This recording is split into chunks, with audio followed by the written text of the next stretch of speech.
ప్రపంచవ్యాప్తంగా సంభవిస్తున్న వరుస భూకంపాలు అనేక గుణపాఠాలు నేర్పుతున్నాయి. భారతదేశం కూడా ప్రమాదపు అంచునుంది. అగర్తల, ఇంపాల్, కోహిమా, ఢిల్లీ, అమృత్సర్, పాట్నా నగరాలు కూడా ప్రమాదాల జాబితాలో ఉన్నాయి. ప్రపంచవ్యాప్తంగా భూకంపాలు తరచూ సంభవిస్తున్నాయి. ఈ నేపథ్యంలో భారత్ జాగ్రత్త పడాల్సిన సమయం వచ్చింది. ప్రమాదపు అంచునున్న అనేక నగరాలపై ప్రభుత్వాలు దృష్టి పెట్టాలి. నిబంధనలను తుంగలో తొక్కి ఆకాశ హర్మ్యాలను నిర్మించడానికి సర్కార్లు చెక్ పెట్టాలంటున్నారు పర్యావరణ శాస్త్రవేత్తలు. లేదంటే భూకంపాల ఘటనలు భారతదేశంలోనూ పునరావృతమయ్యే ప్రమాదం పొంచి ఉందని హెచ్చరిస్తున్నారు.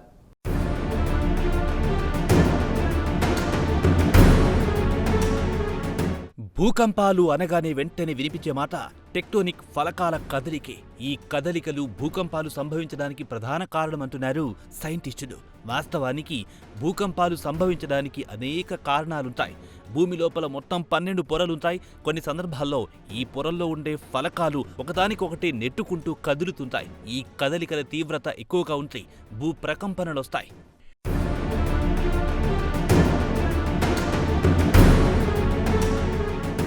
అయితే కొన్నిసార్లు భౌగోళిక పరిస్థితులు కూడా భూకంపాలకు కారణమవుతాయి. కొన్ని దేశాలు మౌలికంగా భూకంపాలు సంభవించే ప్రాంతాల్లో ఉంటాయి.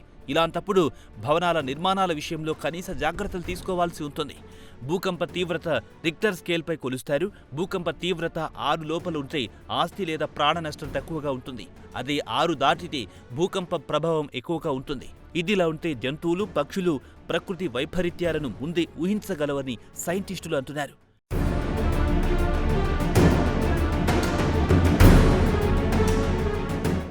భూకంపాల విషయంలో భారతదేశం కూడా ప్రమాదపు అంచున ఉందంటున్నారు సైంటిస్టులు.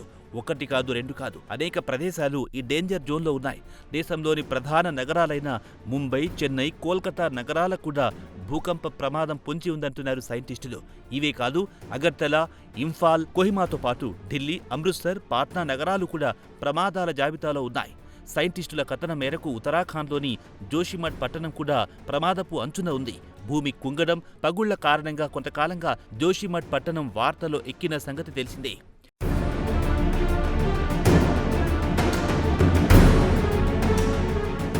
వాస్తవానికి భూకంపాలు భారత్కు కొత్త కాదు. భూకంపం అనగానే మన దేశంలో ఎవ్వరికైనా వెంటనే గుర్తుకొచ్చేది భుజ్ ప్రాంతం. 2001 జనవరి 26న యావత్ భారతదేశం రిపబ్లిక్ వేడుకలు చేసుకుంటున్నప్పుడు గుజరాత్లో భుజ్ ప్రాంతంలో భూమి కంపించింది.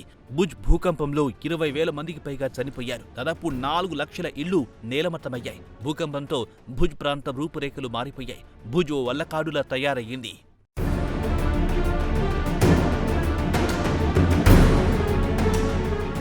కాగా భుజ్ స్థాయిలో వచ్చిన మరో భూకంపం లాతూర్. మహారాష్ట్రలోని లాతూర్లో 1993 సెప్టెంబర్ 30న భారీ భూకంపం సంభవించింది. మరికొన్ని గంటల్లో తెల్లవారుతుందనగా భూమి కంపించింది. రిక్టార్ స్కేల్పై భూకంప తీవ్రత 6.2గా నమోదయ్యింది. ఈ భూకంపం ఫలితంగా 10,000 మందికి పైగా ప్రజలు చనిపోయారు. 30,000 మందికి పైగా గాయపడ్డారు.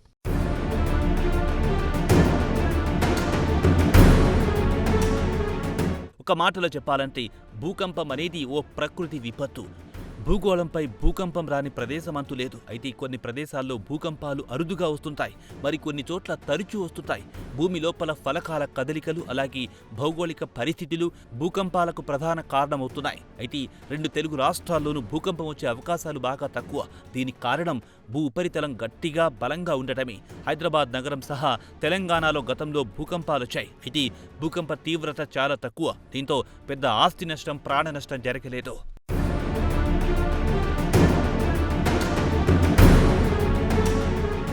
ప్రపంచవ్యాప్తంగా భూకంపాలు తరచూ సంభవిస్తున్నాయి. ఈ నేపథ్యంలో భారత్ జాగ్రత్త పడాల్సిన సమయం వచ్చింది. భారత్లో అనేక ప్రదేశాలు డేంజర్ జోన్లో ఉన్నాయి. ప్రమాదపు అంచున ఉన్న ఈ ప్రదేశాలపై ముందుగా ప్రభుత్వాలు దృష్టి పెట్టాలి. నిబంధనలను తుంగలో తొక్కి ఆకాశ హార్మ్యాలను నిర్మించడానికి సర్కార్లు చెక్ పెట్టాలి. పర్యావరణానికి పెద్దపీట వెయ్యాలి.